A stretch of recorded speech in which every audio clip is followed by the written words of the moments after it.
السلام عليكم، مرحبا بكم من جديد في قناتكم جوهر الحياة. اليوم سوف نتحدث على مباراة المغرب وإسبانيا القادمة. مباراة تأتي في إطار نصف نهائي في كرة القدم للألعاب الأولمبية باريس 2024. كما تعرفون المنتخب المغربي تمكن من الفوز على منتخب الولايات المتحدة الأمريكية 4-0. كذلك المنتخب الإسباني فاز على فريق اليابان ب3-0.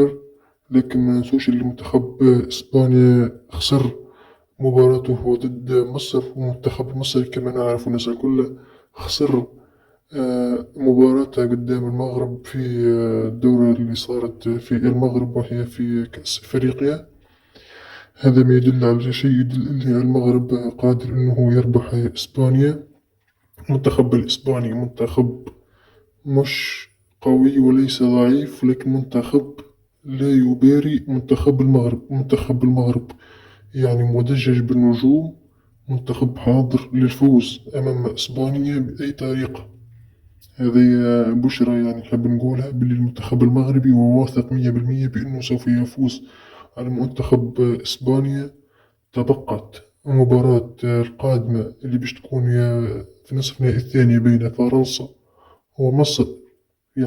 هناك أسبقية أو أفضلية لأصحاب الأرض وهو منتخب فرنسا، لكن ما ندروش على الأحكام اللي تنجم تصير. منتخب فرنسا منتخب قوي، لكن المنتخب المصري منتخب مباغت.